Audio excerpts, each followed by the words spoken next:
اعوذ باللہ من الشیطان الرجیم بسم اللہ الرحمن الرحیم لیس البر ان تولوا وجوہکم قبل المشرق والمغرب ولکن البر من آمن باللہ والیوم الآخر والملائکۃ والکتاب والنبیین وآتى المال على حبه ذوي القربى واليتامى والمساكين وابن السبيل والسائلين وفي الرقاب وأقام الصلاة وآتى الزكاة والموفون بعهدهم إذا عاهدوا والصابرين في البأساء والضراء وحين البأس أولئك الذين صدقوا وأولئك هم المتقون صدق الله العظيم۔ یہ ایک اور مثال ہے اس سورہ مبارکہ میں جو عظیم آیات ہیں، حجم کے اعتبار سے بھی بہت عظیم، معنی اور حکمت کے اعتبار سے بھی بہت عظیم۔ جیسے آیت الآیات ہم پڑھ چکے ہیں، ابھی آپ نے تراویح میں اس کی سماعت بھی فرمائی ہے، اسی طرح سے اب یہ آیت البر ہے۔ نیکی کس شے کو کہتے ہیں، نیکی کی حقیقت کیا ہے؟ اس لیے کہ اس کے مختلف تصورات لوگوں کے اپنے ذہن میں ہیں۔ ہمارے ہاں ایک طبقہ وہ ہے جو یہ کہے گا جی بس سچ بولنا چاہیے، دھوکہ نہیں دینا چاہیے، کسی کا مال نہیں مارنا چاہیے، نیکی ہے، باقی تو مال روزہ کوئی کرے نہ کرے کیا فرق پڑتا۔ ایک طبقہ وہ ہے کہ جو گراکٹ ہیں، چور ہیں، وہ چکے ہیں، ڈاکو ہیں، لیکن یتیموں کی مدد کر دی، بیواؤں کی مدد کر دی، یہ کام ان کے ہاں نیکی ہے جو ہو رہی ہے۔ باقی وہ جسم فروش خواتین ہیں، وہ بھی اپنی نیکی کا تصور رکھتی ہیں، وہ بھی مسجدیں بھی بناتی ہیں، تعمیر کرتی ہیں مسجدیں۔ مسجد جو ہے گمری میں جہاں میں رہا ہوں کچھ عرصے، مسجد مائی والی، وہ ایسی ایک خاتون نے بنائی تھی۔ ایک طبقہ ہمارے ہاں وہ ہے کہ جو مذہب کے ظاہر کو لے کر بیٹھ جاتا ہے، اس کی روح سے ناشنا ہو جاتا ہے، تو وہ ایسا ہوتا ہے کہ مچھر چھانتے ہیں اور سموچے اونٹ نکل جاتے ہیں۔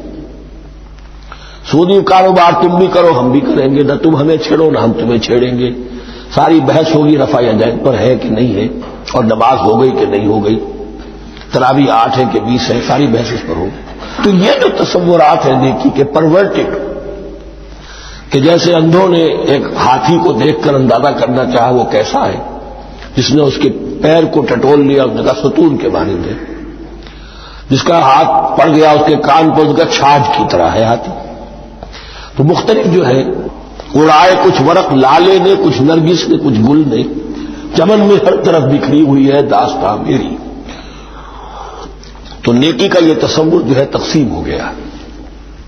یہ آیت قرآن مجید کی اس اعتبار سے عظیم ترین آیت ہے۔ نیکی کی حقیقت کیا ہے، اس کی جڑ کیا ہے، بنیاد کیا ہے، اس کی روح کیا ہے، اس کے مظاہر کیا ہے، مظاہر میں اولین شے کون سی ہے، ثانین کون سی ہے، ثالثاً کون سی ہے، اور اس پر ایک پورا علم الاخلاق جو قرآن کا ایک مکمل کتاب تصنیف کی جا سکتی ہے۔ ایتھکس، قرآنک ایتھکس کے لیے یہ آیت ایک یوں سمجھیے کہ جڑ اور بنیاد ہے۔ لیکن یہ سمجھ لیں کہ یہ آیت یہاں آئی کیوں ہے۔ پس منظر میں وہی تحویل قبلہ بھی ہے۔ تحویل قبلہ کے 4 رکوع 15، 16، 17، 18 یہ تو سالڈ ہے۔ اس سے پہلے 14ویں رکوع میں آیت تھی للہ المشرق والمغرب فأینما تولوا فثم وجہ اللہ۔ ادھر بھی پھر اتنی آیتیں چھوڑ کر، اتنا چھوڑ کر پھر گئی لیس البر ان تولوا وجوہکم قبل المشرق والمغرب۔ نیکی یہی نہیں ہے کہ تم اپنے چہرے مشرق اور مغرب کی طرف پھیر دو۔ یہ نہیں کہا یہ نیکی نہیں ہے، نیکی یہی نہیں ہے، یہ بھی نیکی ہے۔ جو ظاہر ہوگا نیکی کا وہ بھی نیکی ہے، لیکن اصل سے اس کا باطن ہے۔ باطن صحیح ہے، نیک ہے، تو حقیقت میں نیکی نیک ہے، ورنہ نہیں۔ ولیکن البر، بلکہ نیکی تو اس کی ہے، اب یہاں سے شروع ہوا جو نیکی کی جڑ ہے، بنیاد ہے۔ من آمن باللہ والیوم الآخر والملائکۃ والکتاب والنبیین، سب سے پہلے ایمان، تاکہ تصحیح نیت ہو جائے۔ یہ جو ایمان لائے اللہ پر، یعنی جو نیکی کر رہا ہے صرف اللہ سے اجر کا طالب ہے، والیوم الآخر، اور قیامت کے دن پر کہ اس کا کوئی اجر دنیا میں نہیں، صرف آخرت میں مطلوب ہے۔ ورنہ آدمی سوداگری کرے، دکانداری کرے، کپڑا بیچے، کچھ اور بیچے، دین تو نہ بیچے۔ دین کا کام کر رہا ہے تو اس کے لیے سوائے اخروی نجات کے اور سوائے اللہ کی رضا کے کوئی اور شے مقصود نہ ہو. والملائکۃ والکتاب والنبیین، اور ایمان لایا فرشتوں پر اور کتابوں پر اور انبیاء پر. یہ تینوں مل کر ایک یونٹ بنتے ہیں. فرشتہ لایا دین، کتاب بن گئی اور انبیاء پر آئی وہ کتاب. ایمان بالرسالت کا تعلق نیکی کے ساتھ یہ ہے کہ نیکی کا ایک مجسمہ تمہارے سامنے رہے، آئیڈیل، اسوہ. ایسا نہ ہو کہ اونچ نیچ ہو جائے. نیکیوں میں بھی ایسا ہوتا ہے، کوئی جذبات میں ایک طرف کو نکل گیا، کوئی جذبات میں ایک طرف کو نکل گیا.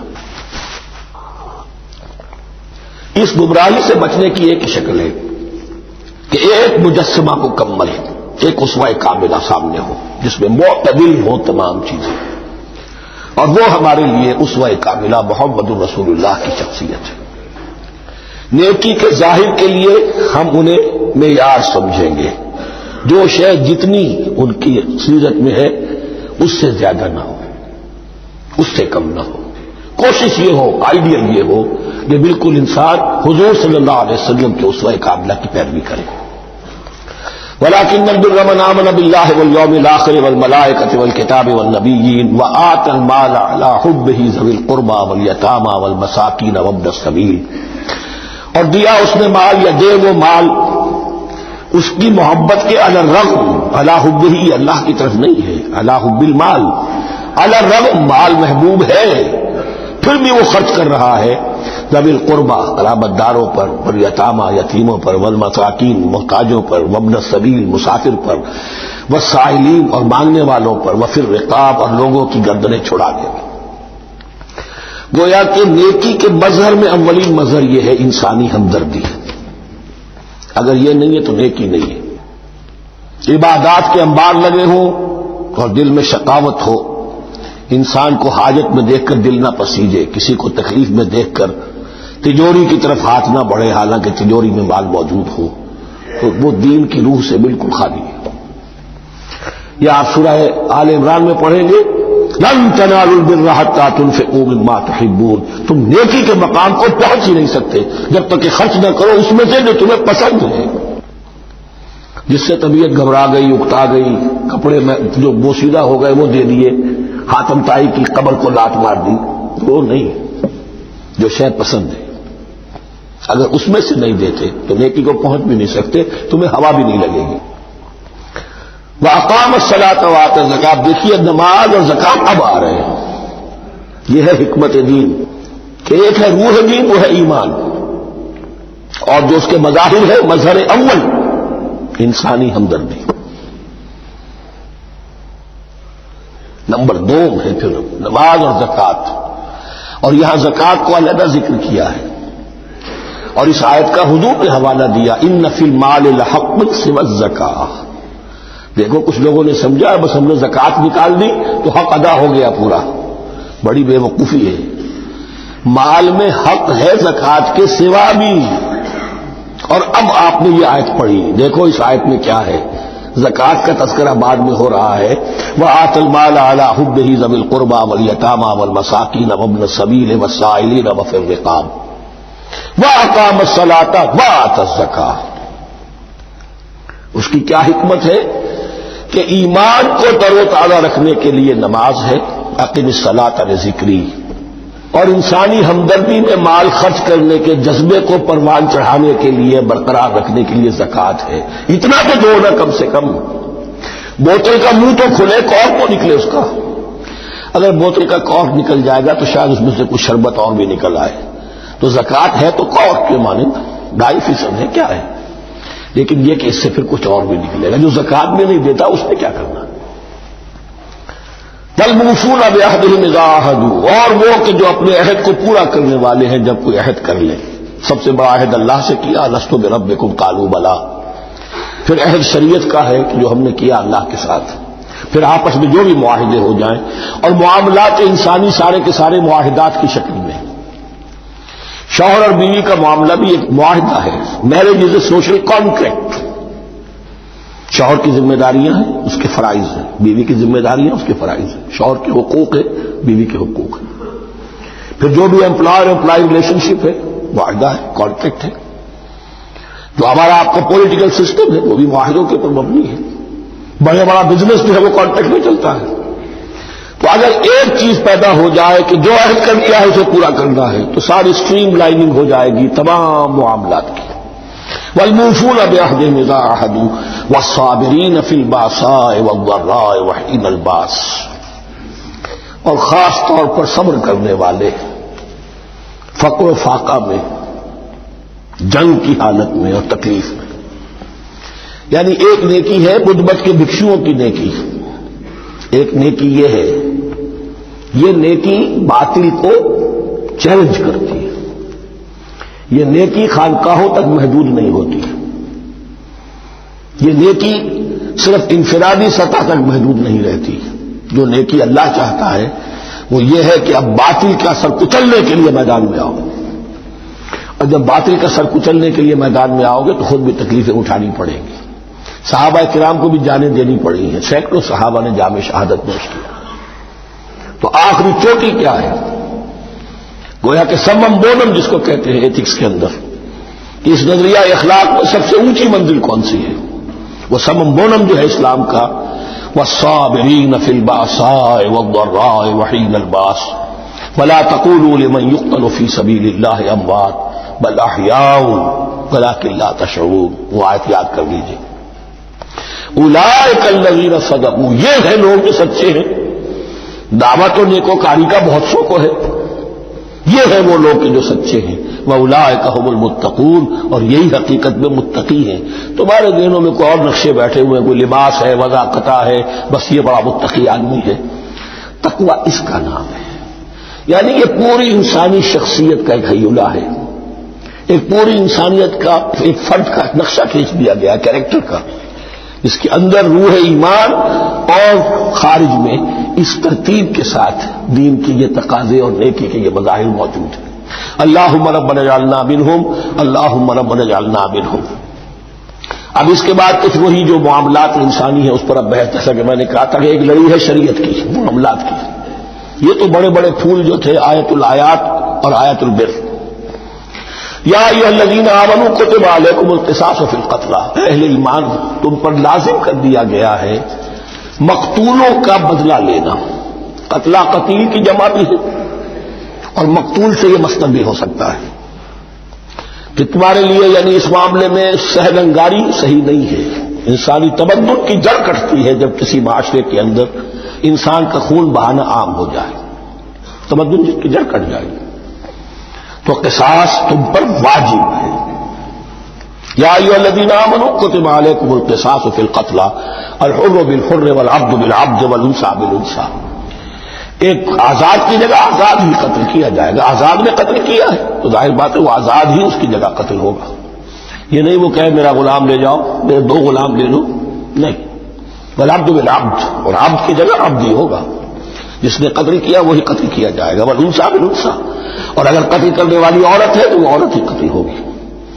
اس میں چونکہ وہاں بہت سے رواج مختلف تھے، بہت سے معیار بھی مختلف تھے. اگر اوسی خیرجی کو قتل کر دے تو 1/3 خون بہا، 3 گنا خون بہا.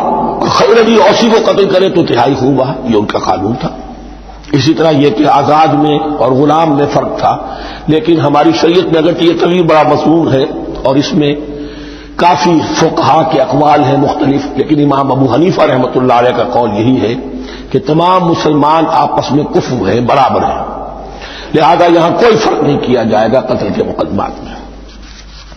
فمن عفی لہ من اخیہ شیء فاتباع بالمعروف واداء الیہ باحسان، پھر جس کو معاف کر دیا جائے کوئی شے اس کے بھائی کی جانب سے، یعنی جو مقتول ہے اس کے ورثاء اگر کہتے صاحب ہم اس کی جان بخشنے کو تیار ہیں، چاہے وہ خون بہا لے لیں یا ویسے ہی معاف کر دیں، تو جو بھی کچھ خون بہا طے ہوا ہو اداء الیہ باحسان فاتباع بالمعروف، تو اس کی پیروی کی جائے معروف طریقے پر اور ادائی کی جائے خوبصورتی کے ساتھ. ذالک تخفیف من ربکم ورحمہ، یہ تمہارے رب کی طرف سے تخفیف ہے، آسانی کی ہے اور رحمت ہے. اور اس کی رحمت ہونا بہت واضح ہے. اگر یہ شکل نہ ہو تو پھر قتل در قتل کا سلسلہ جو ہے وہ جاری رہتا ہے. لیکن اگر یہ ہو گیا کہ قاتل کو لا کے سامنے کھڑا کر دیا، لو بھائی اب تمہارے ہاتھ میں اس کی جان ہے، چاہو تو یہ قتل کر دیا جائے گا، چاہو احسان کرنا چاہو بخشنا چاہو ویسے ہی بخش دو. چاہو تو خون بہا لے لو. اس سے کیا ہوگا کہ وہ دشمنیوں کا جو دائرہ ہے وہ پھر سمٹ جاتا ہے، بڑھتا نہیں. اس میں بڑی رحمت ہے اللہ کی طرف سے. قانون جو ہے اسلام نے قتل کا، اس میں مدعی ریاست نہیں ہوتی. آج کل ہمارے ہاں غلطی یہ ہے، مدعی ریاست بن جاتی ہے.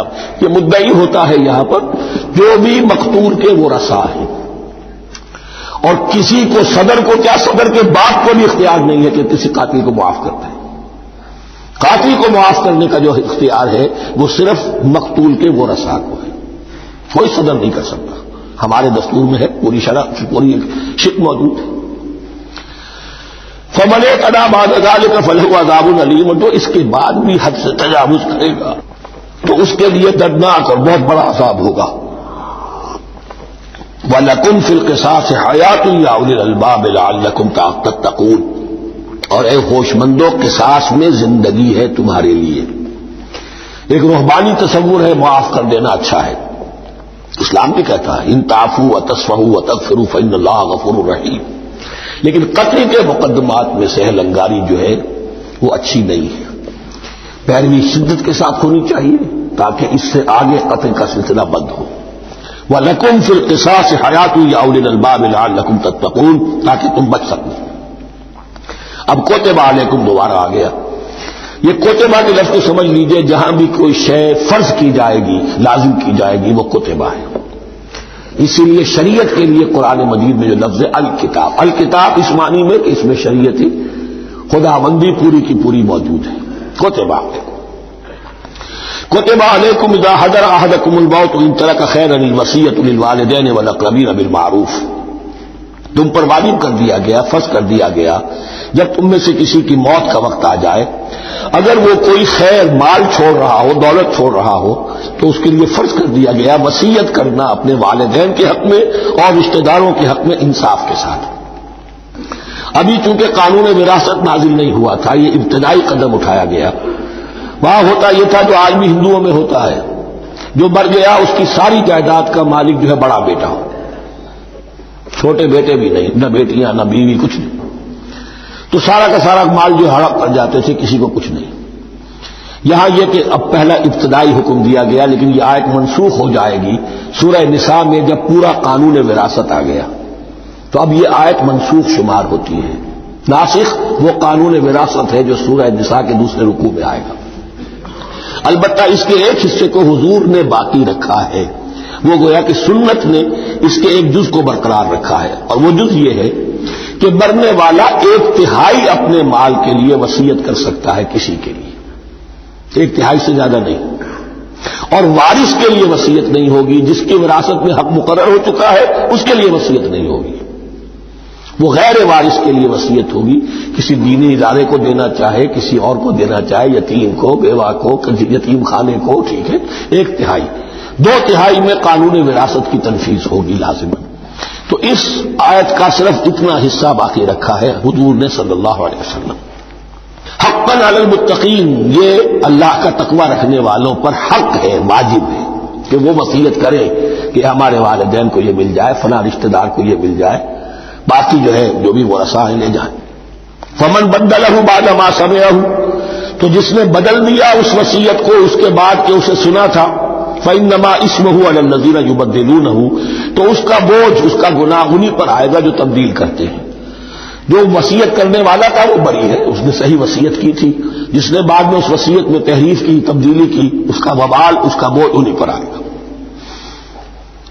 ان اللہ سمیع علیم، یقینا اللہ سب کچھ سننے والا اور جاننے والا ہے. فمن خاف من موص جنفا، اب اگر کسی کو اندیشہ ہوا کہ وصیت کرنے والے نے جانبداری برتی ہے، ٹھیک وصیت نہیں کی ہے، دیانتداری کے ساتھ اس کی رائے یہ ہوئی، اور اسمن یا گناہ اس نے کمایا ہے، فاصلح بینہم، اور اب ان کے مابین صلح کرا دی.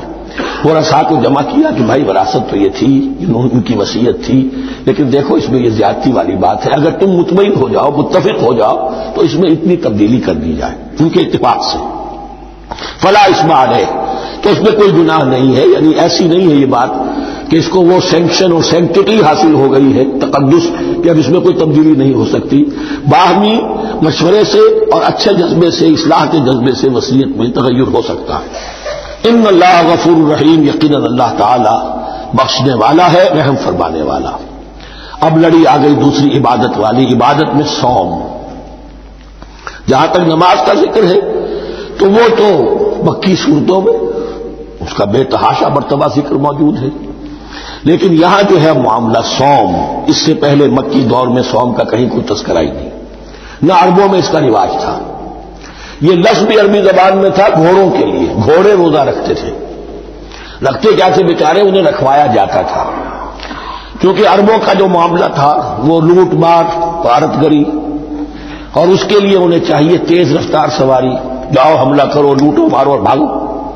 اونٹ جو ان کی فضا اور ان کے ماحول کے لیے مناسب تھا، وہ زیادہ تیز دوڑ نہیں سکتا، اپنی اس ضرورت کے لیے گھوڑا چاہیے تھا۔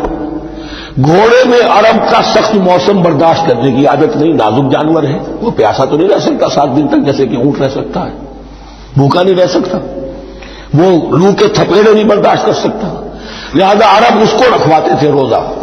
کھانا پینا بند کیا اور اس کے جو ہے منہ کر کے کھڑے ہو گئے جب گرم تیز ہوا چل رہی ہے، خود تو اپنے آپ کو لپیٹ لیا اپنے گھٹنے میں، غترا کہلاتا ہے وہ جو بھی کپڑا اوپر ہوتا ہے، اور وہ اس گھوڑے کو جو ہے وہ ساری آگ اس پر برس رہی ہے تاکہ اس میں عادت پیدا ہو جائے جھیلنے کی، برداشت کرنے کی۔ تو جنگ کے موقع پر کہیں یہ دگا نہ دے جائے، اگر یہ ہمت ہار گیا تو اس کا تو کیا کیا جائے گا، تو اصل میں سوار ہے جو مارا گیا۔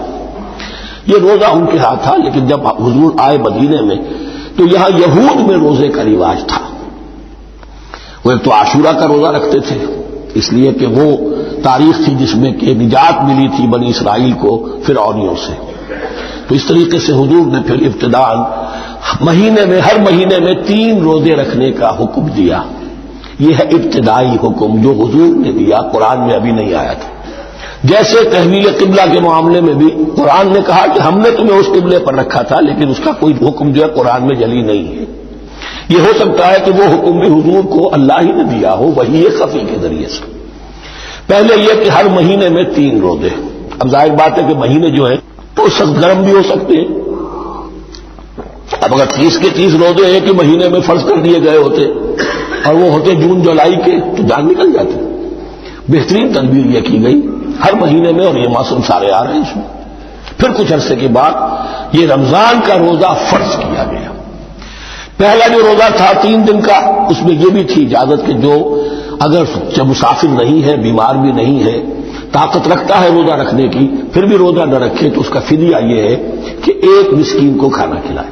علی الاطلاق تھا یہ۔ جب رمضان کے روزے کی فرضیت ہو گئی تو اب یہ فدیہ نہیں ہے، البتہ حضور نے اس کو باقی رکھا ایسے شخص کے لیے جو بہت بوڑھا ہے، یا کوئی خاتون بہت بوڑھی ہے برداشت نہیں کر سکتی، یا کوئی بیمار ہے، کسی سخت ایسی بیماری میں ہے کہ روزہ اس کے لیے جان کے لیے ہلاکت کا اندیشہ ہو سکتا ہے، اس کے لیے فدیہ برقرار رکھا۔ عام طور پر صحت مند شخص بھی مسافر بھی نہ ہو، اس کے لیے یہ رعایت ختم ہو گئی۔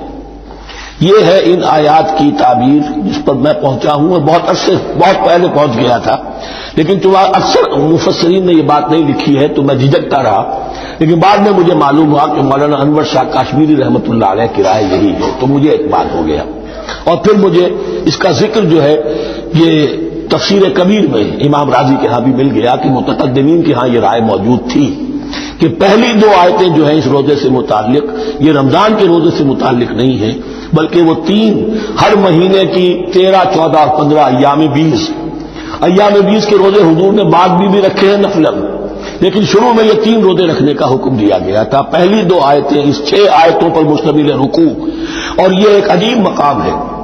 قرآن مجید کے احکام بہت دفعہ ہے، نماز کے احکام قرآن میں بہت دفعہ ہیں، کہیں وضو کا ہے، کہیں تیمم کا ہے، کہیں اور نماز خوف کا ہے، مختلف جگہوں پر، لیکن صوم کی عبادت پر یہ 6 آیات کامل ہیں، مکمل ہیں، اس کی حکمت، اس کی غرض و غایت، اس کے احکام سب کے سب اس میں آ گئے۔ اب پہلی 2 آیتیں کون سی ہیں؟ یا ایھا الذین آمنوا کتب علیکم الصیام کما کتب علی الذین من قبلکم لعلکم تتقون۔ اے ایمان والو، تم پر بھی فرض کیا گیا روزہ رکھنا، جیسے کہ فرض کیا گیا تھا تم سے پہلوں پر، تاکہ تمہارے اندر تقویٰ پیدا ہو جائے۔ وہ جنگ کے لیے کرواتے تھے گھوڑوں کو تیار، تمہیں تقویٰ کے لیے اپنے آپ کو تیار کرنا ہے، بھوک کو قابو میں رکھ سکو، شہوت کو قابو میں رکھ سکو، پیاس کو برداشت کر سکو، اللہ کی راہ میں جنگ کے لیے تمہیں نکلنا ہوگا، اس میں بھوک بھی آئے گی، پیاس بھی آئے گی، اپنے آپ کو تیار کرو جہاد کے لیے. اور یہ بات واضح ہو جائے گی، اگلے رکوع سے قتال کی بحث شروع ہو جائے گی. روزے کی یہ گفتگو ہو رہی ہے تمہیداً قتال کے لیے، جیسے گھوڑوں کو تیار کیا جاتا تھا، صوم رکھوایا جاتا تھا قتال کے لیے. ایام معدودات، گنتی کے چند دن ہیں. یہ گویا کہ ثبوت ہے اس کا کہ یہ 2-3 دن سے زیادہ، معدود جو ہے زبان میں 9 سے زیادہ نہیں ہو سکتا. معدودہ جب آئے گا، ایام معدودات، یہ جمع جو ہے جمع قلت کہلاتی ہے. معدودات، معدودہ بڑی سے بڑی رقم ہو سکتی ہے، لیکن معدودات جمع قلت ہے. گنتی کے چند روز ہیں. فمن کان منکم مریضا، ان میں بھی یہ رعایت ہے کہ جو تم میں سے بیمار ہو او علی سفر، یا سفر پر ہو، فعدۃ من ایام اخر، تو وہ تعداد پوری کر لے دوسرے دنوں میں. وعلی الذین یطیقونہ، اور جو اس کی طاقت رکھتے ہوں، فدیۃ طعام مسکین، وہ فدیہ دے ایک مسکین کا کھانا کھلانا. ان آیات کی تفسیر میں جیسا کہ میں نے عرض کیا مفسرین کے بہت سے اقوال ہیں، اب میں اس کی بحث میں نہیں جا سکتا. جو میں نے اپنے مطالعے کے بعد رائے قائم کی ہے میں صرف وہی بیان کر رہا ہوں کہ اس وقت یہ امام راضی کے الفاظ ہیں کہ یہ فرضیت الگ تعین نہیں تھی بلکہ الگ تخییر تھی. فرض تو ہے روزہ، لیکن اس کا بدل بھی دیا جا رہا ہے. اگر تم نہیں رکھنا چاہتے تو تم ایک مسکین کو کھانا کھلا دو. تو گویا کہ تدریجاً انہیں لانا تھا، کیونکہ اس بات کے وہ پہلے سے عادی نہیں تھے. فمن تطوع خیرا فهو خیر اللہ، اور جو اپنی جی سے اپنی مرضی سے خیر کرنا چاہے تو اس کے لیے خیر ہے. روزہ بھی رکھے اور مسکین کو کھانا بھی کھلائے، دونوں کام کرے تو اس میں کوئی رکاوٹ تو نہیں، اس کے لیے بہتر ہوگا. وان تصوموا، اور دیکھو اگر روزہ رکھو، خیر لکم ان کنتم تعلمون، یہ تمہارے لیے بہتر ہے اگر تم جانو. اب یہاں بھی ایک طرح کی رعایت کا انداز ہے. یہ 2 آیتیں ہیں میرے نزدیک وہ پہلا حکم جو دیا گیا اور جو تھا اصل میں جس کے تحت کہ حضور صلی اللہ علیہ وسلم نے، میں شاید مغالطے میں ہی کہہ بیٹھا ہوں کہ قرآن مجید میں نہیں آیا، حضور نے خود کیا ہے. ان آیات سے در حقیقت حضور نے ہر مہینے میں 3 دن کے روزے، جو یا تو یہ کہ ان آیتوں کے بعد، اور یا یہ کہ حضور نے اپنے طور پر کر دیے تھے، ان آیات نے اس کی توثیق کر دی. اب آ رہی ہیں 2 آیتیں جو خاص رمضان کے روزے سے متعلق ہیں، حکمت اور غرض و غایت. پھر ایک آیت طویل آئے گی احکام، اور پھر ایک آیت آئے گی لٹمس ٹیسٹ. یہ 6 آیتیں. شہر رمضان الذی انزل فیہ القرآن، رمضان کا مہینہ وہ ہے جس میں قرآن نازل کیا گیا. ھدی للناس مبینات من الھدی والفرقان، لوگوں کے لیے ہدایت اور ہدایت کے لیے روشن بینات باتیں، والفرقان اور حق و باطل میں فرق کر دینے والی چیز. فمن شہد منکم الشہر، تو جو کوئی بھی پائے اس مہینے کو، یا جو شخص بھی مقیم ہو اس مہینے میں، مسافر نہ ہو، فلیصم، اس پر لازم ہے کہ روزہ رکھے. اب وہ وجوب الگ تخییر ختم ہو گیا، اب وجوب الگ تعیین، اب یہ لازم ہے، یہ رکھنا ہے. ایک رعایت باقی رکھی، ومن کان مریضا او علی سفر فعدۃ من ایام اخر، جو بیمار ہے یا یہ کہ سفر پر ہے وہ تعداد پوری کر لے دوسرے دنوں میں. یرید اللہ بکم اليسر ولا یرید بکم العسر، اللہ تمہارے ساتھ آسانی چاہتا ہے، سختی نہیں چاہتا. یہ لوگ اپنے اوپر سختیاں جھیلتے ہیں، شدید جو ہے سفر کے اندر بھی روزہ رکھے ہوئے، حالانکہ یہاں اجازت دی ہوئی ہے. یہ بلکہ حضور نے ایک مرتبہ ایک سفر میں کافی سرزنش کی، کچھ ایک جہاد اور قتال پہ نکلے تھے، لیکن کچھ لوگوں نے اس سفر میں بھی روزہ رکھ لیا. نتیجہ یہ ہوا کہ سفر کے بعد جہاں منزل میں اب جا کر خیمے لگانے تھے وہ نڈھال ہو کر گر گئے. جن لوگوں کا روزہ نہیں تھا انہوں نے پھر وہ خیمے لگائے، منزل کا کام کیا. تو حضور نے فرمایا کہ لیس من البر الصیام فی السفر، سفر میں روزہ رکھنا کوئی نیکی کا کام نہیں ہے. لیکن ہمارا تصور اور ہے، 105 بخار چڑھا ہوا ہے، روزہ نہیں چھوڑوں گا میں، روزہ تو میں نے رکھا ہوا ہے، یا روزہ تو میں نہیں چھوڑوں گا. حالانکہ جہاں رعایت اللہ کی ہے اس رعایت سے فائدہ نہ اٹھانا ایک طرح کا کفران نعمت ہے. وَلِتُكْمِلُوا الْعِدَّةَ، لیکن تمہیں عدت اور تعداد اب پوری کرنی ہوگی. وہ جو تھی ایک رعایت کہ فدیہ دے کر فارغ ہو جاؤ، وہ نہیں ہے. وَلِتُكَبِّرُوا اللَّهَ عَلَىٰ مَا هَدَاكُمْ، اور تاکہ تم تکبیر کرو اللہ کی اس پر کہ جو اس نے ہدایت تمہیں عطا فرمائی. وَلَعَلَّكُمْ تَشْكُرُونَ، اور تاکہ تم شکر کر سکو اس نعمت عظمیٰ کا جو قرآن حکیم کی شکل میں تمہیں دی گئی. اس موضوع پر میرا کتابچہ عظمت صوم اور عظمت صیام و قیام قرآن، اس میں یہ سارے مضامین تفصیل سے آئے ہیں. کیا حکمت ہے، کیا غرض و غایت ہے، کیا مقصد ہے، اور آخری منزل کیا ہے. وَإِذَا سَأَلَكَ عِبَادِي عَنِّي فَإِنِّي قَرِيبٌ. مطلوب تو یہ ہے کہ تمہارا جو یہ جسم حیوانی ہے یہ کچھ کمزور پڑے، روح ربانی جو تم میں پھونکی گئی ہے اسے تقویت حاصل ہو. دن میں روزہ رکھو، اس حیوانی وجود کو ذرا کمزور کرو، دباؤ اس کے تقاضوں کو. رات کو کھڑے ہو جاؤ، اللہ کا کلام سنو اور پڑھو تاکہ تمہاری روح کی آبیاری ہو، اس پر آب حیات کا ترشح ہو. نتیجہ کیا نکلے گا؟ تمہارے اپنے اندر سے ایک پیاس ابھرے گی. وَإِذَا سَأَلَكَ عِبَادِي عَنِّي فَإِنِّي قَرِيبٌ. تقرب الی اللہ کا جذبہ پیدا ہوگا. تو اے نبی، جب میرے بندے، ایسے بندے آپ سے میرے بارے میں سوال کریں، ان کو بتا دیجئے میں قریب ہوں، دور نہیں. یہ حقوق انسانی کا میرے نزدیک دنیا میں سب سے بڑا میگنا کارٹا ہے. اللہ اور بندے کے درمیان کوئی فصل نہیں ہے. فصل اگر ہے تو تمہاری اپنی خباثت ہے. اگر تمہاری نیت میں فساد ہے، حرام خوری تو کرنی ہی کرنی ہے، تو اب کس منہ سے اللہ سے دعا کرو گے؟ پھر جاؤ گے کسی پیر کے پاس، آپ دعا کر دیجیے. یہ نذرانہ حاضر ہے. یہ طریقہ کیا ہے؟ انسان کا نفس حائل ہے اور کوئی نہیں. ورنہ ہم تو مائل بے کرم ہے، کوئی سائل ہی نہیں. راہ دکھنا ہے کسی رہنمی منزل ہی نہیں. کوئی پوپ نہیں، کوئی پنڈت نہیں، کوئی پادری نہیں، کوئی پیر نہیں، کوئی نہیں. جب چاہو اللہ سے ہم کلام ہو جاؤ. اس سے بڑا حق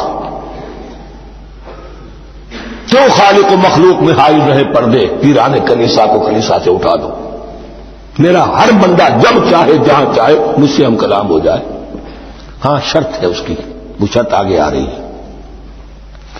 اجیب دعوت الداعی اذا دعان. میں تو ہر پکارنے والے کی پکار سنتا ہوں، اور سنتا نہیں جواب دیتا ہوں، اور صرف جواب نہیں دیتا قبول کرتا ہوں. اجابت میں یہ تینوں چیزیں موجود ہیں. اور اذا دعان، جہاں مجھے پکارے تب پکارے. دیر اینڈ دین میں موجود ہوں. لیکن شرط کیا ہے؟ فَلْيَسْتَجِيبُوا لِي. انہیں بھی تو میرا کہنا ماننا چاہیے. یہ یک طرفہ بات نہیں ہوگی. فَاذْكُرُونِي أَذْكُرْكُمْ. تم مجھے یاد رکھو گے تو میں تمہیں یاد رکھوں گا. یہ دو طرفہ معاملہ ہے. تم شکر کرو گے میں تمہاری قدردانی کروں گا. تم میری طرف چل کر آؤ گے میں بھاگ کر آؤں گا. تم بارش بھراؤ گے میں ہاتھ بھراؤں گا. لیکن تم رخ موڑ لو گے ہم بھی رخ موڑ لیں گے. ہماری تو غرض نہیں ہے، غرض ہے تو تمہاری. تم رجوع کرو گے ہم بھی رجوع کر لیں گے. تم توبہ کرو گے ہم اپنی نظر کرم پھر تمہاری طرف متوجہ کر دیں گے. لیکن ہر چیز ان تنصروا اللہ ینصرکم. اللہ کی مدد کرو گے تو اللہ تمہاری مدد کرے گا. تمہاری دوستیاں ہو، پینگے بڑھا رہے ہو اللہ کے دشمنوں کے ساتھ، ساز باز ہو اللہ کے دشمنوں کے ساتھ، اور کھڑے ہو جاؤ قنوت نازلہ میں اللہ سے مدد مانگنے کے لیے، تم سے بڑا بے وقوف کون ہوگا؟ پہلے اللہ کی طرف رخ تو کرو، اللہ سے اپنا معاملہ درست کرو. ہاں اس میں کوئی یہ شرط نہیں ہے کہ پہلے ولی کامل اس وقت توبہ کرو خلوص نیت سے تو سارے پردے ہٹ جائیں گے. لیکن خلوص نیت کے ساتھ توبہ. وَإِذَا سَأَلَكَ عِبَادِي عَنِّي فَإِنِّي قَرِيبٌ أُجِيبُ دَعْوَةَ الدَّاعِ إِذَا دَعَانِ فَلْيَسْتَجِيبُوا لِي وَلْيُؤْمِنُوا بِي لَعَلَّهُمْ يَرْشُدُونَ. أُحِلَّ لَكُمْ لَيْلَةَ الصِّيَامِ الرَّفَثُ إِلَىٰ نِسَائِكُمْ. اب یہ ہے احکام کی آیت بڑی طویل ہے، کیونکہ یہود کے ہاں شریعت میں روزہ جو ہے شروع ہو جاتا تھا شام کو ہی، اور رات بھی روزے میں شامل تھی. تو تعلق زن و شو بھی نہیں ہو سکتا، اور کوئی سحری وحری کا تصور نہیں تھا. جیسے ہی سوئے رات شروع روزہ شروع. اب اگلے دن تک غروب آفتاب تک روزہ رہے گا. ہمارے ہاں روزے میں نرمی کی گئی. ایک تو یہ کہ رات کو اس سے خارج کر دیا، روزہ دن کا ہے، اور رات کے وقت تعلق زن و شو بھی ہے، کھانا پینا بھی ہے. جو پابندیاں روزے کی ہیں وہ سب اٹھ گئی. لیکن ہو یہ رہا تھا کہ لوگ سمجھ رہے تھے کہ شاید وہی جو احکام ہیں یہود کے ہاں شاید وہی ہمارے ہاں بھی ہے.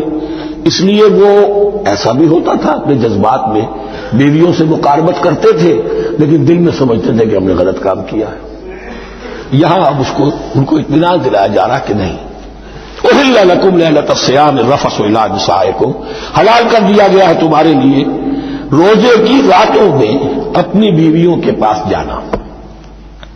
ہن لباس لکم وانتم لباس لہن، وہ پوشاک ہے تمہارے لیے، تم پوشاک ہو ان کے لیے. بڑا بلیغ کنایا ہے یہ. جیسے لباس میں اور جسم میں کوئی پردہ نہیں ہے، لباس ہی تو پردہ ہے، لباس میں اور جسم میں تو کوئی پردہ نہیں، ایسے ہی بیوی میں اور شوہر میں کوئی پردہ نہیں. ہن لباس لکم وانتم لباس لہن. ویسے بھی انسان کے اخلاق کی حفاظت کرنے والی، مرد کے اخلاق کی حفاظت کرنے والی بیوی ہے، بیوی کے اخلاق کی حفاظت کرنے والا مرد ہے. وہ مجھے اقبال کا شعر یاد آ رہا تھا، تعلیم نئی ہو کہ پرانی، نسوانیت زن کا نگہباں ہے فقط مرد. نہ پردہ نہ تعلیم نئی ہو کہ پرانی، نسوانیت زن کا نگہباں ہے فقط مرد. بہرحال ایک دونوں کے لیے وہ ایک ضرورت بھی ہے، ان کی پردہ پوشی بھی کرتے ہیں ایک دوسرے کی، اور اس طریقے سے لباس کی جو ہے اس میں کنایا کیا گیا. علم اللہ انکم کنتم تختانون انفسکم، اللہ کے علم میں ہے کہ تم اپنے آپ کے ساتھ خیانت کر رہے تھے، ایک کام کر رہے تھے جو گناہ نہیں ہے، لیکن تم سمجھتے تھے گناہ ہے، تو اپنے آپ سے خیانت ہو گئی کہ نہیں؟ اصل وہ گناہ نہیں تھا لیکن تمہارے علم میں نہیں تھا، لیکن تم یہ سمجھتے ہوئے بھی کہ یہ ممنوع ہے، اس کا ارتکاب کر رہے تھے.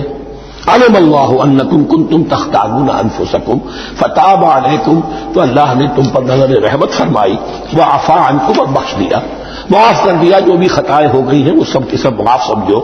فالآن باشروہن، اب ان کے ساتھ جو بھی تعلق ضرور شے ہے وہ قائم کرو. وابتغوا ما کتب اللہ لکم، اور تلاش کرو، حاصل کرو جو کچھ اللہ نے تمہارے لیے لکھ دیا ہے. کیا لکھ دیا؟ ایک تو اولاد، تعلق ضرور شو میں، اور ایک سکون ہے کہ جو اللہ تعالیٰ نے اس میں رکھا ہے، تسکنوا الیہا. قرآن مجید میں یہ الفاظ آئے، ایک تسکین ہے، سکون ہے. اعصاب کا تناؤ جو ہے وہ اس کے بعد جو ہے اس کے اندر ایک سکون کی کیفیت پیدا ہو جاتی ہے. اور یہی اس میں حکمت ہے کہ حضور اپنے ہر سفر میں ایک زوجہ محترمہ کو ضرور ساتھ رکھتے تھے، اس لیے کہ قائد کو، سپہ سالار کو کسی وقت بڑی ایسی یعنی پریشان کو صورتحال میں فیصلے کرنے پڑتے ہیں، جذبات پر دباؤ ہوتا ہے اور اعصاب پر دباؤ ہوتا ہے، تو ساتھ اگر کوئی اہلیہ بھی موجود ہو تو اس میں، اور اس کے بہترین مواقع سیرت میں آئے ہیں، وہ پھر کسی وقت میں بیان کروں گا. وابتغوا ما كتب الله لكم وكلوا واشربوا حتى يتبين لكم الخيط الابيض من الخيط الاسود من الفجر، اور کھاؤ اور پیو یہاں تک کہ واضح ہو جائے تمہارے لیے سفید دھاری فجر کی سیاہ دھاری سے.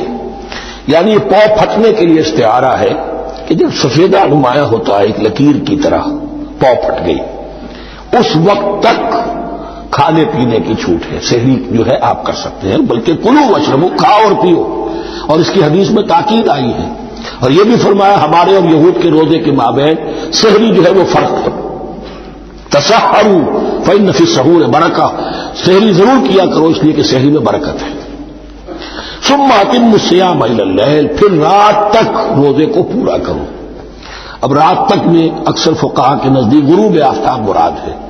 اہل تشیع اس سے ذرا آگے جاتے ہیں کہ رات کا لفظ آیا ہے تو ذرا اور غروب آفتاب پر چند منٹ گزر جائے، لیکن ہمارے اہل سنت کے ہاں غروب آفتاب جو ہے وہی گویا کہ یہ اس کی غایت ہے. ولا تباشروہن وانتم عاکفون فی المساجد، لیکن یہ رعایت جو تمہیں دی جا رہی ہے اس میں ایک استثناء ہے، جب تم معتکف ہو مسجدوں میں تو پھر اپنی بیویوں سے کوئی تعلق قائم نہ کرو. ولا تباشروہن، مت ان سے مباشرت کرو، وانتم عاکفون فی المساجد، جبکہ تم مسجدوں میں اعتکاف میں ہو، آخری عشرے میں جو اعتکاف ہوتا ہے. تلک حدود اللہ فلا تقربوها، یہ اللہ کی حدود ہے، ان کے قریب مت جاؤ. بعض جگہ بناتا ہے فلا تعتدوها، ان حدود کو عبور نہ کرو، ان سے تجاوز نہ کرو. تو حرام تو یہی شے ہوگی کہ حدود سے تجاوز کیا جائے، لیکن احتیاط اس میں ہے to keep at a safe distance, ذرا دور رہو. آخری حد تک چلے جاؤ گے تو اندیشہ ہے کہ کہیں اس حد کو کراس نہ کر جاؤ.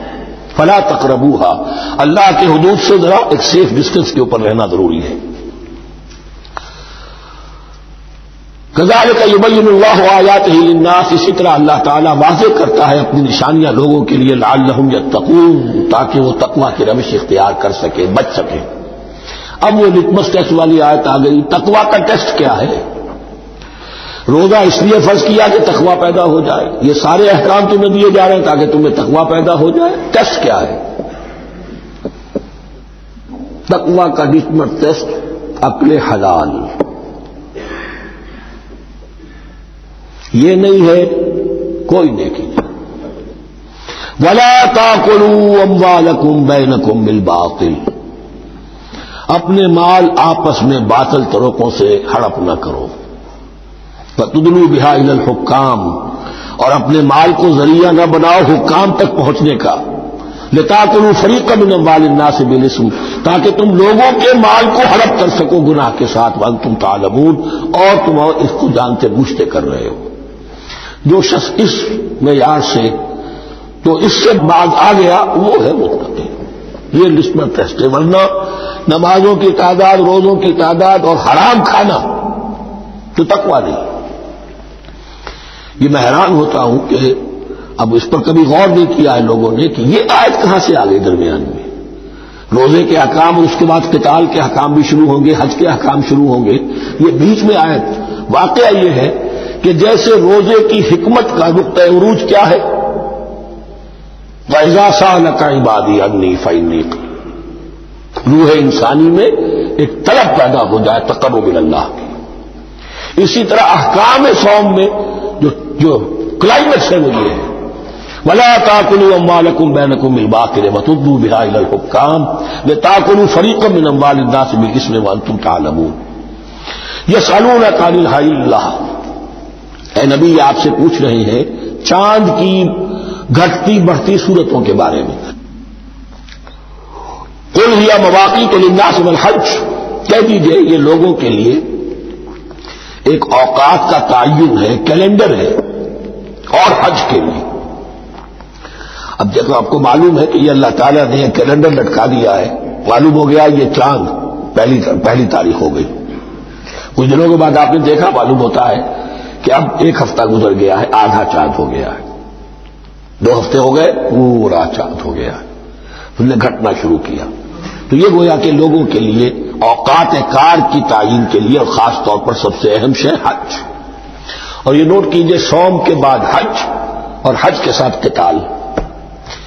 حج وہ عبادت ہے جو ایک خاص جگہ پر ہو سکتی ہے، نماز ہر جگہ ہو سکتی ہے، روزہ ہر جگہ ہو سکتا ہے، عبادت اور ہر جگہ ہو سکتی ہے، اور زکوٰۃ ہر جگہ دی جا سکتی، حج تو وہی ہوگا۔ اور وہ تھا اس وقت زیر تسلط مشرکین کے، اور مشرکین کے تسلط سے نکالنے کے لیے قتال لازم تھا۔ اس قتال کے لیے صبر پہلے پیدا ہونا ضروری ہے، جو گھوڑوں کو روزہ رکھواتے تھے پہلے خود روزہ رکھو۔ یہ ترتیب ہے، ربط ہے، صوم کے احکام فوراً حج اور قتال کے احکام۔ يسألونك عن الأهلة قل هي مواقيت للناس والحج وليس البر بأن تأتوا البيوت من ظهورها ولكن البر من اتقى، اور یہ کوئی نیکی نہیں ہے کہ تم گھروں میں ان کی پشت پر سے داخل ہو، بلکہ نیکی تو اس کی ہے جس میں تقوی ہے۔ یہ اصل میں ان کے ہاں ایک رواج تھا، کیونکہ حج تو ہو رہا تھا ایام جاہلیت میں بھی، اس کے مناسک کی بگڑی ہوئی شکلیں بھی موجود تھیں، کچھ ترمیمیں انہوں نے کر دی تھی، یہ حج تو تھا ان کا۔ وہ یہ کرتے تھے جب گھر سے مکے سے نکل گئے احرام باندھ کر، اب اگر کسی ضرورت سے گھر واپس جانا پڑ گیا تو سمجھتے تھے کہ احرام باندھ کر نکل آئے ہیں، اب دروازے سے تو نہیں جا سکتے، گھسیں گے کہیں پیچھے سے کہیں اوپر سے پھاند کر دیوار آئیں گے، اور اسے سمجھتے تھے بڑا تقویٰ ہے۔ فرمایا یہ کوئی نیکی کی بات نہیں، یہ سرے سے نیکی نہیں، ولیس البر، یہ ہرگز نیکی نہیں ہے ان تأتوا البیوت من ظہورها، کہ تم ان کے گھروں میں داخل ہو ان کے پچھواڑے سے، ولکن البر من اتقى۔ اب یہاں اس پوری آیت کو ذہن میں رکھ لیجئے، آیت البر کے آخر میں لفظ اولئک هم المتقون، ولکن البر من اتقى، گویا کہ وہ پورا تصور جو ہے یہاں پر جو آیا بر میں آ چکا ہے، اس کو اس لفظ کے حوالے سے اس پورے تصور کو پھر آپ نے ذہن میں تازہ کر دیا۔ وَأْتُوا الْبُيُوتَ مِنْ أَبْوَابِهَا، گھروں میں داخل ہو ان کے دروازوں سے، وَاتَّقُوا اللَّهَ لَعَلَّكُمْ تُفْلِحُونَ، اور اللہ کا تقوی اختیار کرو تاکہ تم فلاح پاؤ۔ وَقَاتِلُوا فِي سَبِيلِ اللَّهِ الَّذِينَ يُقَاتِلُونَكُمْ. لیجیے قتال آ گیا. اب یہ تیسری کڑی آ گئی نا. ایک لڑی عبادات کی، ایک لڑی معاملات کی، ایک لڑی انفاق کی، ایک لڑی قتال کی. یہ چوتھی کڑی ہے. وَقَاتِلُوا فِي سَبِيلِ اللَّهِ الَّذِينَ يُقَاتِلُونَ. اللہ قتال کرو اللہ کی راہ میں ان سے جو تم سے قتال کر رہے ہیں. فَلَا تَعْتَدُوا. لیکن حد سے تجاوز نہ کرو. ان اللہ لا يحب المعتدین. اللہ تعالی حد سے تجاوز کرنے والوں کو پسند نہیں کرتا. فاقتلوہم حیث ثقفتموہم. انہیں قتل کرو جہاں بھی پاؤ. واخرجوہم من حیث اخرجوکم. اور نکالو انہیں وہاں سے جہاں سے انہوں نے تمہیں نکالا ہے. مہاجرین کہاں سے نکالے گئے تھے؟ مکے سے. محمد رسول اللہ پر وہاں پر حیات تنگ کر دی گئی تھی، قافیہ تنگ کر دیا گیا تھا، تبھی تو آپ نے ہجرت کی. نکالو انہیں وہاں سے جہاں سے انہوں نے تمہیں نکالا ہے. والفتنۃ اشد من القتل. اور یہ خیال نہ رہے کہ قتل اور خون ریزی جو ہے تو بری بات ہے. فتنہ اس سے بھی زیادہ بری بات ہے. فتنہ کیا ہے؟ ایسے حالات جن میں کہ انسان اللہ خدائے واحد کی بندگی نہ کر سکے، اسے غلط کاموں پر مجبور کیا جائے، حرام خوری پر مجبور ہو گیا ہو. یہ سارے حالات فتنہ ہیں. تو قتل اور خون ریزی اتنی بری شے نہیں ہے جتنی فتنہ. والفتنة أشد من القتل. ولا تقاتلوهم عند المسجد الحرام حتى يقاتلوكم فيه. ہاں مسجد حرام وہ چونکہ اسے تو امن کی جگہ بنا دیا گیا ہے، ان سے جنگ مت کرو مسجد حرام کے پاس جو بھی حرم کا علاقہ ہے. حتى يقاتلوكم، یہاں تک کہ وہ سب تم سے قتال کریں اس میں. فإن قاتلوكم، پھر اگر وہ تم سے قتال کرتے جنگ کرتے ہیں، فاقتلوهم، تو قتل کرو انہیں. كذلك جزاء الكافرين، یہی بدلہ ہے کافروں کا. فإن انتهوا، پھر اگر وہ باز آ جائیں. فلا عدوان الا على الظالمين، تو کوئی زیادتی جائز نہیں ہے مگر ظالموں پر. الشہر الحرام بالشہر الحرام، شہر حرام کا بدلہ ہے شہر حرام. یعنی اگر انہوں نے اشہر حرم کی بے حرمتی کی ہے تو اس کے بدلے میں یہ نہیں ہوگا کہ ہم تو ہاتھ باندھ کے کھڑے رہیں کیونکہ تو اشہر حرم ہے. ایک ہے حرم زمین، ایک ہے اشہر حرم. 4 مہینے، 3 حج کے لیے ان کے ہاں تھے اور 1 عمرے کے لیے. یہ 4 مہینے تھے کہ ان کے دوران ان کے ہاں یہ طے تھا کوئی خون ریزی، کوئی جنگ نہیں ہوگی. اپنے باپ کے قاتل کو بھی پالیں گے تو اس میں قتل نہیں کریں گے. تو ایک مقام ہے حرم، اس میں جنگ حرام، اور ایک وہ مہینے ہیں ان میں جنگ حرام. لیکن اگر کفر اقدام کرے تو اب یہ نہیں کہ ہاتھ پاؤں باندھ کے اپنے آپ کو پیش کر دیا جائے، نہیں. پھر جوابی کارروائی میں اگر تمہیں بھی اس کی بے حرمتی کرنی پڑے تو اس کا وبال بھی ان پر ہوگا. وَفَإِنِ انتَهَوْا فَإِنَّ اللَّهَ غَفُورٌ رَحِيمٌ، اگر وہ بعد آ جائے تو اللہ غفور اور رحیم ہے. وَقَاتِلُوهُمْ، بہت اہم آیت رہ گئی. حَتَّى لَا تَكُونَ فِتْنَةٌ وَيَكُونَ الدِّينُ لِلَّهِ. اب جب یہ جنگ کا مرحلہ شروع ہو گیا ہے دعوت محمدی کے سلسلے میں صلی اللہ علیہ وسلم، تو مسلمانوں جان لو ایک دور تھا 12-13 برس تک تمہیں حکم تھا کفو ایدیکم، مارے کھاؤ ہاتھ نہ اٹھاؤ. اب یہ نیا دور آ گیا ہے. تمہاری دعوت و تحریک جو ہے وہ نئے دور میں داخل ہو گئی ہے. اب جب تمہاری تلواریں نیام سے باہر آ گئی ہیں، اب یہ نیام میں نہ جائیں جب تک کہ فتنہ بالکل ختم نہ ہو جائے اور دین اللہ ہی کے لیے ہو جائے، اللہ کا دین قائم ہو جائے، پوری زندگی میں اس کے احکام کی تنفیذ ہو رہی ہو.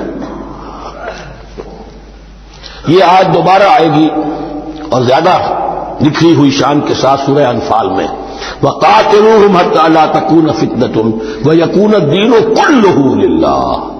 دین کل کا کل، جز نہیں. دین کی بالادستی پوری انسانی زندگی پر، انفرادی بھی اجتماعی بھی، اور اجتماعی کے بھی سارے پہلو، politico socio economic system totally وہ اللہ کے احکام کے تابع ہو. فَقَاتِلُوهُمْ حَتَّى لَا تَكُونَ فِتْنَةٌ وَيَكُونَ الدِّينُ لِلَّهِ فَإِنِ انتَهَوْا فَلَا عُدْوَانَ إِلَّا عَلَى الظَّالِمِينَ. پھر اگر وہ باز آ جائے، صلح چاہے تو ٹھیک ہے، پھر ظالموں کے اوپر جو ہے سوائے ظالموں کے کسی پر زیادتی جائز نہیں. الشہر الحرام بالشہر الحرام، حرمت والا مہینہ بدلہ ہے حرمت والے مہینے کا. والحرمات قصاص، اور حرمات کے اندر بھی بدلہ ہے. فمن اعتدى علیکم فاعتدوا علیہ بمثل ما اعتدى علیکم، تو جو کوئی بھی تم پر زیادتی کرتا ہے، دست درازی کرتا ہے، تو تم بھی اس کے خلاف کارروائی کرو، اقدام کرو جیسے کہ اس نے تم پر زیادتی کی۔ واتقوا اللہ، اور اللہ کا تقوی اختیار کرو۔ واعلموا ان اللہ مع المتقین، اور یہ جان لو کہ اللہ ساتھ ہے متقیوں کے، یعنی اللہ کی تائید، نصرت، اس کی مدد آئے گی اہل تقوی کے۔ اب دیکھیے وہ تیسری کڑی یہاں بہت چھوٹی سی آئی ہے، قتال کی ذرا زیادہ بڑی کڑی آ گئی ہے اور یہ چھوٹی سی کڑی آ رہی ہے۔ قتال کے لیے لازم ہے انفاق بھی۔ جنگ کیسے ہوگی اگر فوج کے لیے ساز و سامان نہ ہو، رسد کا اہتمام نہ ہو، ہتھیار نہ ہو، سواریاں نہ ہو، کیسے ہوگی جنگ؟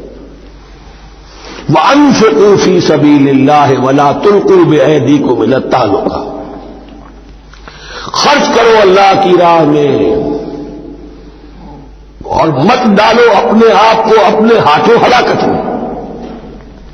یعنی اللہ کا دین اس وقت اسے احتیاج ہے، وہ پیسہ چاہتا ہے۔ جیسے حضور نے تبوک کے موقع پر عام عطیہ کی اور آپ اپنے مال کو لے کر بیٹھے ہوئے ہیں، تو گویا کہ آپ نے اپنے آپ کو ہلاکت میں خود ڈال دیا۔ یہ انفاق ہے، جہاد بالمال۔ وَأَنفِقُوا فِي سَبِيلِ اللَّهِ وَلَا تُلْقُوا بِأَيْدِيكُمْ إِلَى التَّهْلُكَةِ وَأَحْسِنُوا إِنَّ اللَّهَ يُحِبُّ الْمُحْسِنِينَ، اور احسان کی روش اختیار کرو، دین کے اندر بھی خوبصورتی پیدا کرو، دین میں بہتر سے بہتر مقام حاصل کرنے کی کوشش کرو۔ ہمارا معاملہ کیا، دنیا میں آگے سے آگے اور دین میں پیچھے سے پیچھے۔ دین میں یہ دیکھیں گے اس سے کم پر گزارا ہو سکتا ہو، کوئی اور شے ہو کہ جس میں اس سے کم سے بھی بات پوری ہو جائے، دین میں یہ ہوگا، اور دنیا میں آگے سے آگے ہے جستجو کہ خوب سے ہے خوب تر کہاں۔ تو اگر یہ جستجو دنیا میں ہے، اس سے بڑھ کر دین میں ہونی چاہیے۔ فاستبقوا الخیرات، نیکیوں میں ایک دوسرے پر بازی لے جانے کی کوشش کرو۔ وَأَنفِقُوا فِي سَبِيلِ اللَّهِ وَلَا تُلْقُوا بِأَيْدِيكُمْ إِلَى التَّهْلُكَةِ وَأَحْسِنُوا، اور احسان کی روش اختیار کرو۔ ان اللہ یحب المحسنین، یقیناً اللہ تعالی محسنین کو، ان لوگوں کو کہ جو درجہ احسان پر فائز ہو جائے، محبت کرتا ہے، انہیں پسند کرتا ہے۔ یہ حدیث جبرائیل اگر ذہن میں ہو تو 3 درجے ہیں، جیسے میں نے آج بتایا آپ کو، وَنَحْنُ لَهُ مُسْلِمُونَ وَنَحْنُ لَهُ عَابِدُونَ وَنَحْنُ لَهُ مُخْلِصُونَ۔ 3 درجے دوسرے ہیں، اسلام، ایمان، احسان۔ اخبرنی عن الاسلام، اخبرنی عن الایمان، اخبرنی عن الاحسان۔ احسان کیا ہے؟ ان تعبد اللہ کانک تراہ فإن لم تکن تراہ فإنہ یراک۔ یہ سارے کام جو دین کے لیے کیے جا رہے ہوں، عبادت ہے، جہاد ہے، قتال ہے، ایسی کیفیت میں، ایسے اخلاص کے ساتھ، گویا کہ تم اپنی آنکھوں سے اللہ کو دیکھ رہے ہو، اور اگر تم اللہ کو نہیں دیکھ رہے تو کم سے کم یہ کیفیت تو تمہاری ہو جائے کہ تمہیں مستاجر رہے کہ اللہ تمہیں دیکھ رہا ہے۔ یہ احسان ہے۔ وَأَحْسِنُوا، عام طور پر اس کا ترجمہ اس انداز میں نہیں کیا گیا ہے، اس کو اچھی طرح سمجھ لیجئے، ویسے یہ مضمون کھل کر آئے گا سورہ مائدہ میں۔ ان اللہ یحب المحسنین، یقیناً اللہ تعالی محسنین کو پسند کرتا ہے۔ وَأَتِمُّوا الْحَجَّ وَالْعُمْرَةَ لِلَّهِ، اور حج اور عمرہ مکمل کرو اللہ کے لیے۔ جو عمرے کے لیے احرام تو باندھ لیا جائے گا مدینے سے 7 میل باہر نکل کر ہی، حج مکمل تو ہوگا جب طواف بھی ہوگا، وقوف عرفہ بھی ہوگا، سارے اس کے جو بھی مناسک ادا کیے جائیں گے۔ لیکن یہ کہ جو شخص بھی نیت کر لے حج کی یا عمرے کی تو پھر اسے مناسک کو مکمل کرنا چاہیے، کوئی کمی نہ رہے۔ فَإِنْ أُحْصِرْتُمْ، اگر تمہیں گھیر لیا جائے، روک دیا جائے، جیسے کہ سن 6 میں ہو گیا، صلح حدیبیہ کرنی پڑی، مشرکین مکہ اڑ گئے، نہیں داخل ہونے دیں گے۔ اگر تمہارا گھیراؤ ہو جائے فَمَسْتَيْسَرَ مِنَ الْهَدْيِ، تو جو بھی تم قربانی پیش کر سکو پیش کر دو۔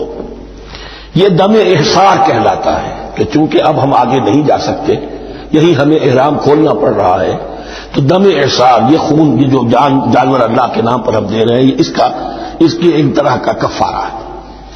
وَلَا تَحْلِقُوا رُؤُوسَكُمْ حَتَّىٰ يَبْلُغَ الْحَدْيُ مَحِلَّهُ، اور اپنے سر اس وقت تک نہ موڑو جب تک کہ وہ حدی کا جانور جو ہے وہ محل تک، یعنی جو بیت الماء جہاں پر جا کر ذبح ہونا ہے وہاں پہنچ نہ جائے۔ جانور تو آپ نے بھیج دیے اور وہ رکاوٹ نہیں ڈالیں گے، اس لیے کہ ان کا گوشت تو ان کو کھانے کو ملے گا، لہذا جانور لیکن یہ اندازہ کر لو کہ اب اتنا وقت گزر گیا ہے کہ وہ حدی قربانی کا جانور جو ہے وہ پہنچ گیا ہوگا۔ حدیم بالغ الکعبہ، وہ وہاں پر اس کی اپنے مقام پر پہنچ گیا.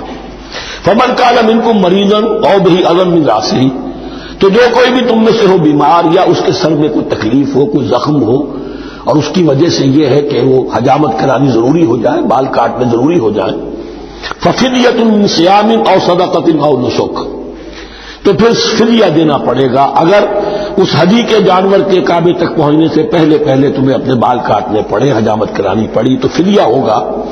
یہ جو ہے دم جنایت کہلاتا ہے، یعنی ایک تو کمی رہ گئی ہے اس کی تلافی کے لیے.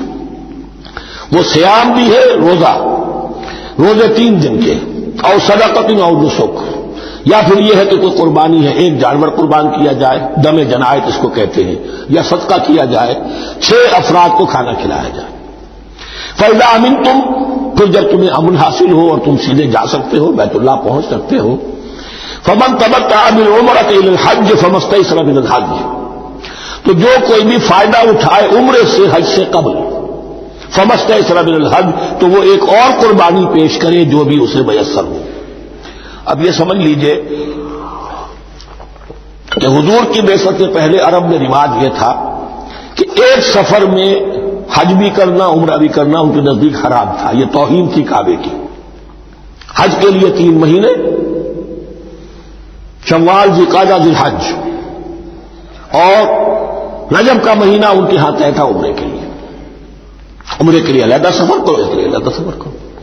لیکن شریعت محمدی میں جو آسانیاں کی گئی ہیں وہ یہ ہیں کہ ایک شخص چونکہ اس ملت کو پھیلنا تھا بہت طویل علاقے پر، لوگوں کے لیے سفر آسان تو نہیں تھا، تو آپ ایسا کر سکتے ہیں کہ آپ جائیں اور عمرہ بھی کر لیں، حج بھی کر لیں.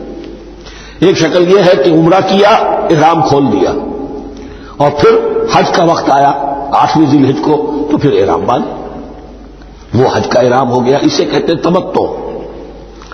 ایک یہ ہے کہ حج کے لیے احرام باندھا تھا، جاتے ہی عمرہ بھی کر لیا لیکن احرام کھولا نہیں، اسی احرام میں جاری رکھ کر اسے اور اسی میں حج بھی کر دیا. یہ قران کہلاتا ہے، جمع کر دیا ایک ہی احرام میں عمرے کو بھی اور حج کو بھی. ایک افراد کہلاتا ہے، بس ایک کے لیے صرف حج کا معاملہ شروع سے.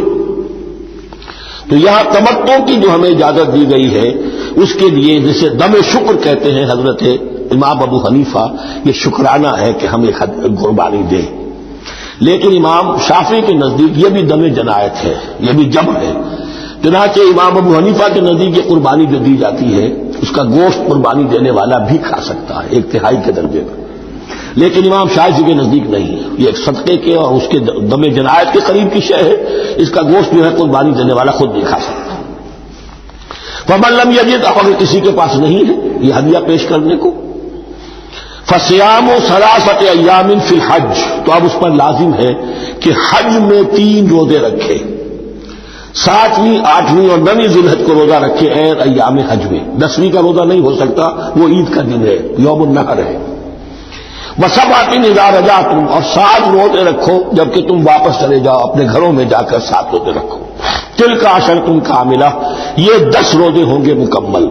ذالک لمن لم یکن اہلہ حاضر المسجد الحرام، لیکن یہ رعایت کہ حج اور عمرہ ایک ہی سفر میں کر لیا جائے اور ایک ہی احرام میں کر لیا جائے یا 2 احراموں میں کیا جائے، یا یہ کہ ان دونوں کو جمع کرنے کی شکل جو ہے، یہ رعایت ہے کن کے لیے؟ ذالک لمن لم یکن اہلہ حاضر المسجد الحرام، جس کے اہل و عیال مسجد حرام کے قریب نہیں رہتے، دور سے آ رہے ہیں، تو ظاہر بات ہے کہ ان کے لیے رعایت ہوگی. واتقوا اللہ، اللہ کا تقوی اختیار کرو. وعلموا، اور جان لو، ان اللہ شدید العقاب، یقیناً اللہ تعالی سزا دینے میں بھی بہت سخت ہے. بارک اللہ لی ولکم فی القرآن العظیم ونفعنی وإیاکم بالآیات والذکر الحکیم.